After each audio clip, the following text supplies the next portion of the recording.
লোকসভা ভোটে কারচুপির অভিযোগে সিবিআই তদন্তের দাবি। লোকসভা ভোটের পরে বিস্ফোরক মন্তব্য শুভেন্দুর। 4 আসনে পুনর্নির্বাচনের দাবি শুভেন্দু অধিকারীর। হাইকোর্টে পুনর্নির্বাচনের দাবিতেই মামলার প্রস্তুতি। হিরণময় চট্টোপাধ্যায় ঘাটালে তিনি ইলেকশন পিটিশন করছেন, রেখা পাত্র মহোদয়া করছেন ইলেকশন পিটিশন, কারণ যে আইনে দেবাশিস ধরের নমিনেশন বাতিল করেছেন সেই একই আইনে হাজি নুরুলের বাতিল হওয়ার কথা। আমরা প্রপারলি অবজেকশন দিয়েছি।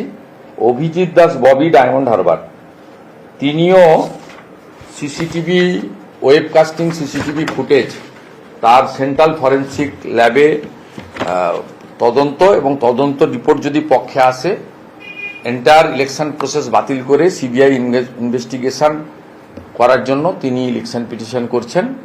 আর ইলেকশন পিটিশন করছেন ডাক্তার অশোক কান্ডারি। এই 4টা ইলেকশন পিটিশন মঙ্গল বুধবার দিনই কলকাতা হাইকোর্টে ফাইল করার সিদ্ধান্ত হয়েছে।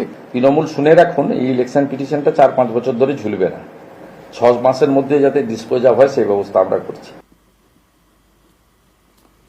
আর মেনে নিতে পারছে না বিজেপি, কটাক্ষ তৃণমূল নেতা শান্তনু সেনের। বাংলার মানুষের রায়ে যখন তৃণমূলের বিপুল জয়জয়কার, তখন এখনো মানুষের রায়টা তারা মাথা পেতে নিতে পারছে না, এটাই প্রমাণ করে।